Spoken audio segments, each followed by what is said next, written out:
So without further ado, I would love to invite our first storyteller up for the evening.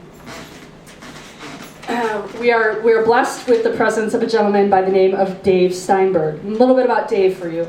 Dave Steinberg retired from the Illinois Department of Corrections after working as a counselor for over 32 years. Bless your heart, sir. He and his wife Helen will be married 50 years this coming June. Amen. They have 3 children, 1 granddaughter and 1 great-granddaughter. Dave has been involved in storytelling groups for a little over a year. So folks, we've got a season 1 coming up to the mic. Let's give a warm round of applause to Dave. All right. Look forward to sharing a couple of stories with you. The first one is, I call it a Christmas break. And what I want to do is for you to clear your minds and come back with me to a time in a very small town, maybe one similar to what you grew up in. And we're going to go to the elementary school. And in particular, we're going to the 3rd grade classroom of Miss Galt. We're looking in, and Miss Galt is sitting behind an old wooden scarred desk. She's sitting in a swivel chair that, despite a number of applications of WD-40, still has a tendency to squeak and groan when she moves.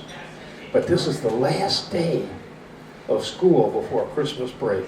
So Miss Galt is wearing a green dress with a red scarf around her, and for the occasion she's wearing a Santa Claus hat. She has a Christmas tree in her room, decorated by the children. She has a Santa Claus with a sleigh and a reindeer. She's got a wreath over the door, but she's looking at the clock at the back of the room, which says 5 minutes before this is over.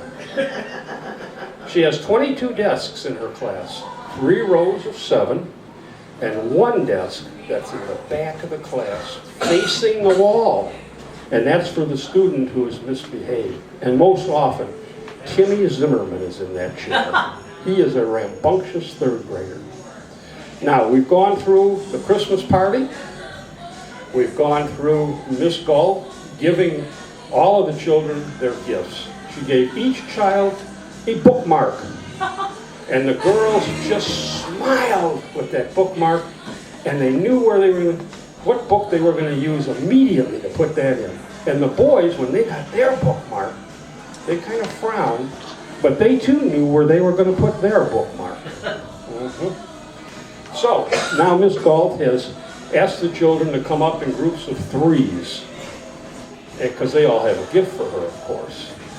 And so on her desk, there are pot holders, there are handkerchiefs, there are bottles of bubble bath, a few books, that type of thing. Now there's 3 students left. They're up there. Miss Galt now looks at the clock and says there's only 3 minutes left before this is over. Well, the first girl that comes up, her name is Abigail. And Miss Galt knows that her father owns the local candy store. And sure enough, Abigail has got a flat box, and so she figures, I know what's in there. And she unwraps it and gives the appropriate oohs and ahs, because it is, in fact, a box of assorted chocolates. So the next girl, Carla, comes up, pretty big box, but Miss Galt also knows that Carla's dad owns the local florist shop.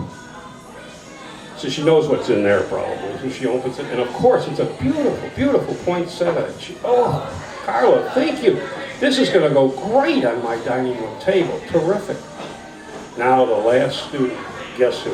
Timmy Zimmerman is coming up. He's got a tall box. And Miss Galt knows, she knows that Timmy's father owns the local liquor store. Should she open this in front of the students?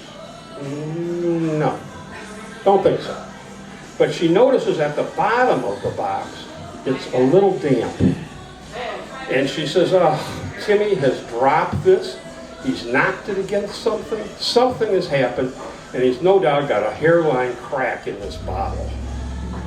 Well, she puts her hand on the damp bottom, tastes it, and looks at Timmy and goes, oh, champagne. And Timmy frowns and looks down, and he says, no, Miss Galt, no. So she tries again, and she tastes it. "Oh," she says, "I know." She says, "This is brandy." And Timmy looks down again and goes, "No, no, it's not." And she says, finally, "Timmy, what is in this?" And he says, "Miss Galt, it's a puppy."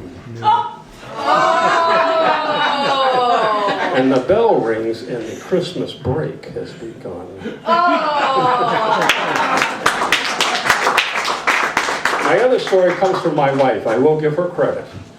And she has told me, she said, "You always heard of the 3 wise men and bringing the gold and the frankincense and the myrrh to the baby." I said, "Yes." And she said, "Well, there were 3 wise women that came right after them." And she said, the first one approached Mary and the baby, and she had fresh diapers. And the second one approached the baby with Mary, and she had formula. And the third woman came, and she presented them with a casserole. So thank you very much. All right. So a word to the wise. If your Christmas presents are damp,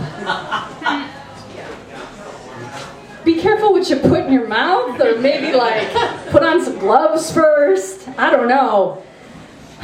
That Timmy, I'll tell you what, troublemaker, guy after my own heart. Thank you, Dave, for that story. That warmed my heart. It was funny because I think, let's just, claim the elephant in the room, the music in the back, Mariah Carey, All I Want for Christmas. And it was a little distracting there for a moment. And I was sitting there and I was struck by this thought of all I want for Christmas is to hear stories. Like all I want to do is hear stories. So how about a round of applause for Dave, huh?